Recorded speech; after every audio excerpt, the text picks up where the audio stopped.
ശബരിമല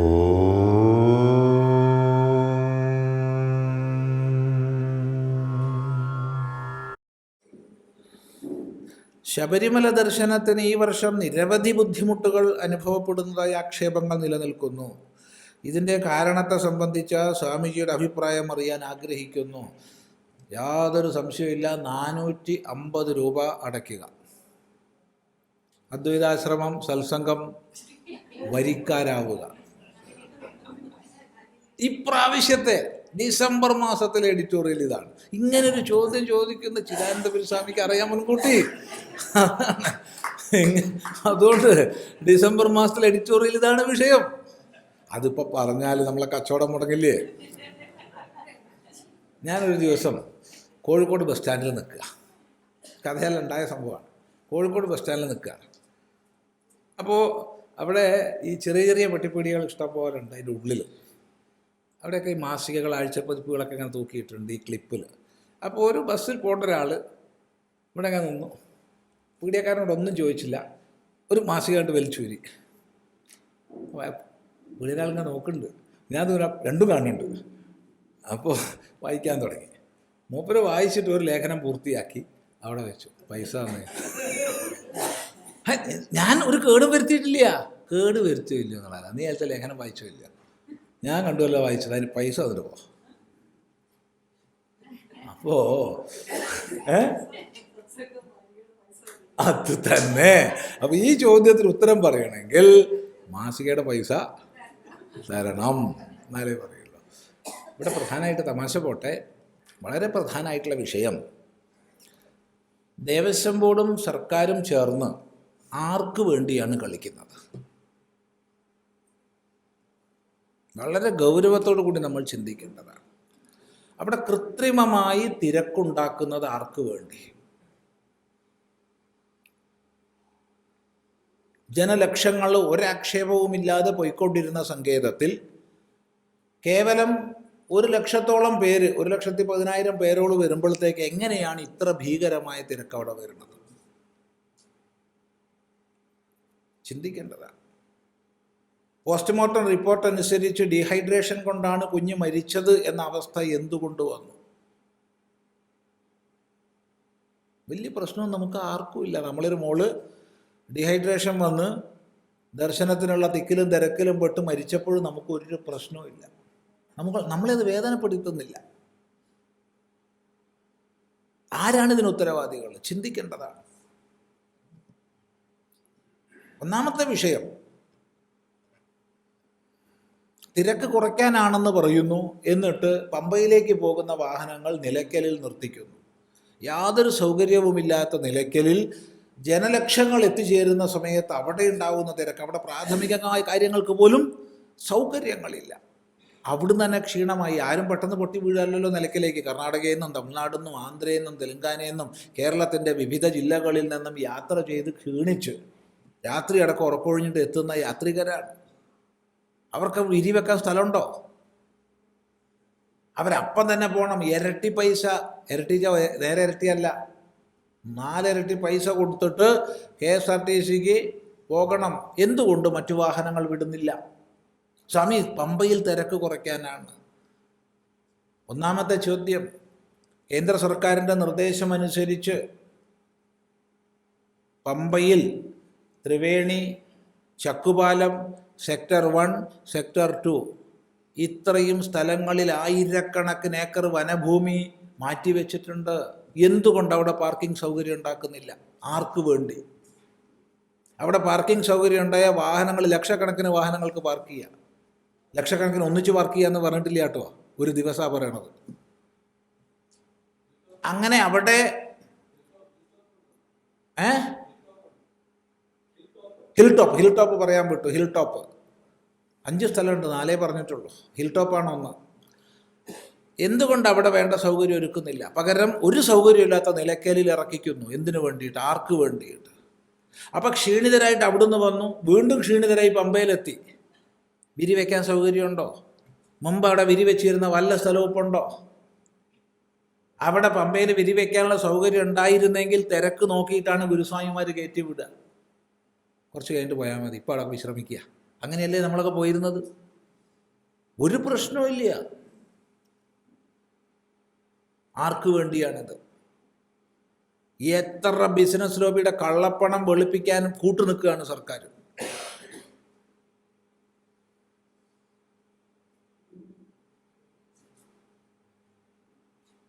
രണ്ടാമത്തെ ചോദ്യം, പമ്പയിൽ പമ്പ സദ്യ, പമ്പ വിളക്ക് ഒക്കെ ഉണ്ടായിരുന്നു, അനുവദിക്കുന്നുണ്ടോ? ഇല്ല. ശബരിമല തീർത്ഥാടനത്തിൻ്റെ പ്രധാനപ്പെട്ട ഘടകങ്ങളാണ്.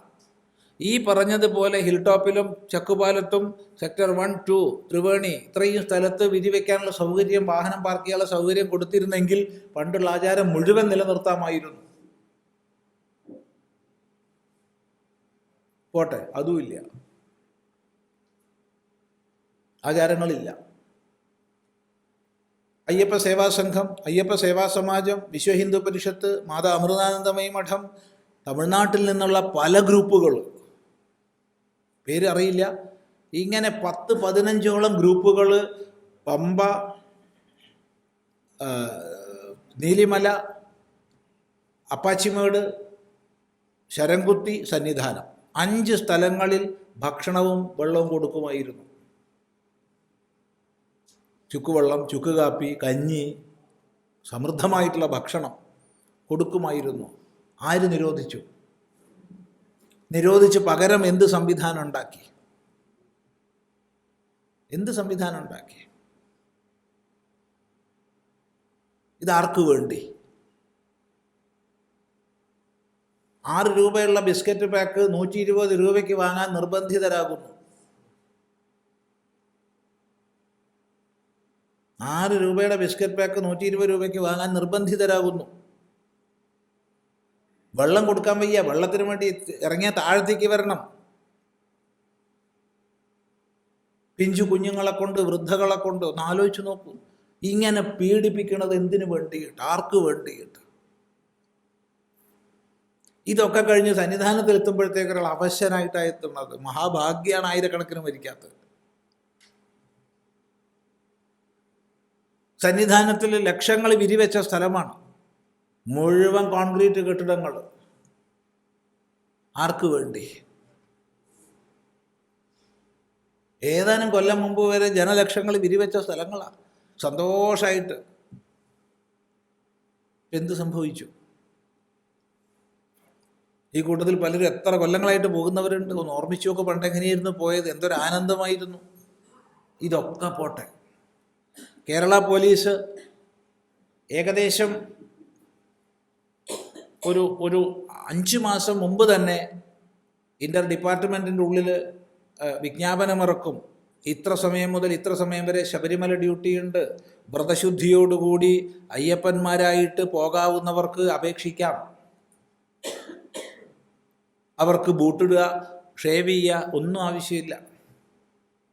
അവിടെ പോലീസ് അയ്യപ്പന്മാരായിരുന്നു.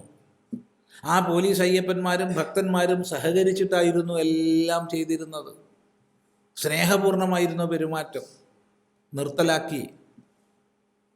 ഇപ്പോൾ യൂണിഫോം ഇട്ട് സാധാരണ പോലീസുകാരാണ്, പോലീസ് അയ്യപ്പനല്ല. ആര് വരുത്തി മാറ്റം?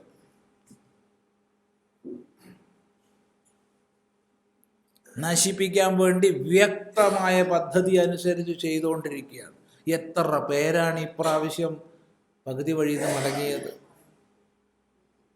നമ്മളെടുത്ത് തന്നെ വന്നിട്ട് എത്ര പേര് കരഞ്ഞു പറഞ്ഞു എന്നറിയോ പോയിട്ടുള്ള കഷ്ടപ്പാടുകളെക്കുറിച്ച്? എന്തിനാണ് ഇതിങ്ങനെ ഉപദ്രവിക്കുന്നത്?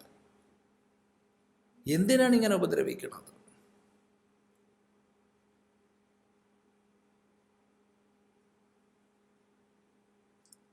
നമുക്ക് എത്ര വേഗതയിൽ 18-ാം പടി കയറിയാലും ഒരു മിനിറ്റിൽ മാക്സിമം 70 പേര്, 74 പേര്, അതിൽ കൂടുതൽ പറ്റില്ല.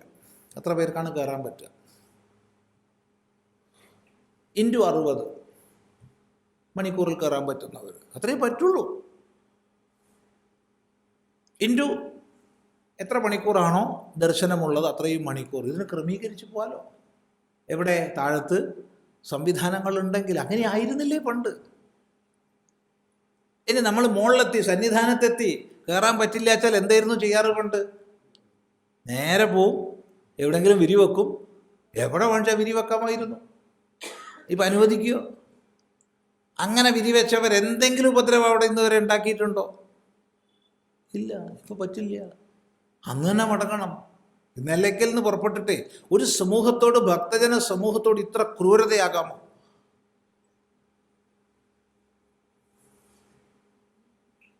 ചിന്തിക്കുക. എന്നിട്ട് കൊണ്ടിട്ട് കൊടുത്തോളൂ പോയിട്ട് പൈസ. അത് തന്നെ, വേറൊന്നും പറയാനില്ല. അപ്പോഴാണ് വിളിക്കുക, അറിവില്ലാ പൈതങ്ങളാണ് പൊന്നു ഭഗവാനേ ശരണമയ്യപ്പ, നിനക്കൊന്നും അറിവുണ്ടാവില്ലടാ എന്നും പറയും. അല്ലാണ്ടെന്താ? അല്ലാണ്ട് ഈ പരിപാടിക്ക് പോവുമോ? ഇനി ഇതിനേക്കാൾ രസമുണ്ട്. ഈ ചൂഷണത്തിൻ്റെ ഒരു ചിത്രം മനസ്സിലാക്കണ്ടേ? വാവരു സ്വാമിയേ ശരണമയ്യപ്പ. ഇസ്ലാമായിരിക്കണം.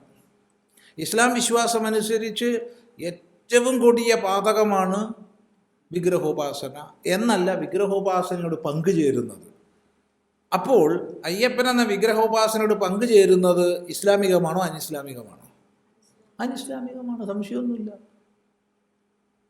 ഇതെന്തുകൊണ്ട് ഇസ്ലാം വിദ്വാൻമാരിത് പറയുന്നില്ല? ഇത് അനിസ്ലാമികമാണ്, ഞങ്ങൾക്ക് അവിടെ ഞങ്ങൾ ഭസ്മം കൊടുക്കാൻ ഞങ്ങളില്ല എന്ന് പറയണ്ടേ?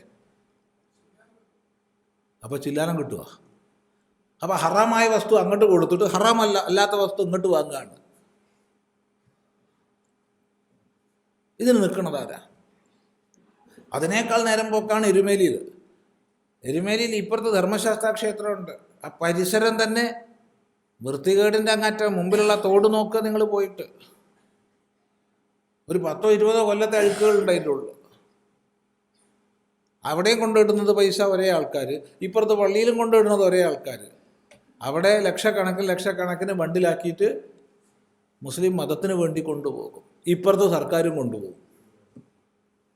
അത് നല്ല നീറ്റ് ആൻഡ് ക്ലീൻ ആക്കിയിട്ടുണ്ട്. കാണുമ്പോൾ തന്നെ സന്തോഷമാണ്. കാരണം പൈസ മുഴുവൻ കിട്ടുന്നുണ്ട്. അവിടുന്ന് പല കാര്യങ്ങൾക്ക് ഉപയോഗിക്കാം. ഒരേ സമൂഹമാണ് ഇടുന്നത്. ഈ വിവരമില്ലായ്മയ്ക്ക് എന്താ പറയണ്ടേ?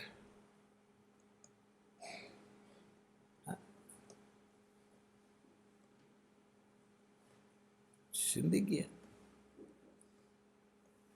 അതുകൊണ്ട് പറയാൻ തുടങ്ങിക്കഴിഞ്ഞാൽ ഒരുപാട് പറയാനാണ്. ഏറ്റവും പ്രധാനമാണ് അവിടെ അന്നദാനം, ഭക്ഷണ വിതരണം തുടങ്ങിയവ നിരോധിച്ചത്.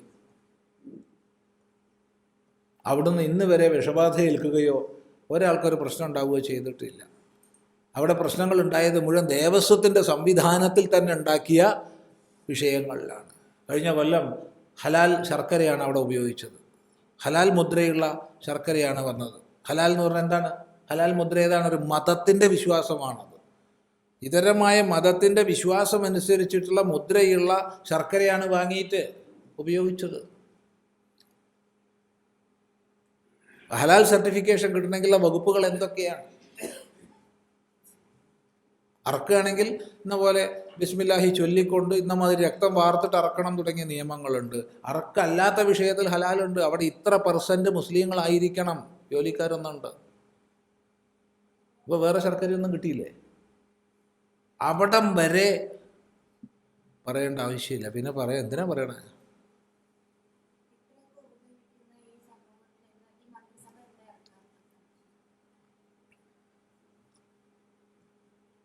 ഹിന്ദു സമൂഹത്തിന് എന്നാ നട്ടലുണ്ടാവുക നോക്കുക. അല്ലാണ്ട് ഇപ്പം എന്താ പറയുക? വേറെ ഒന്നും പറയാനില്ല.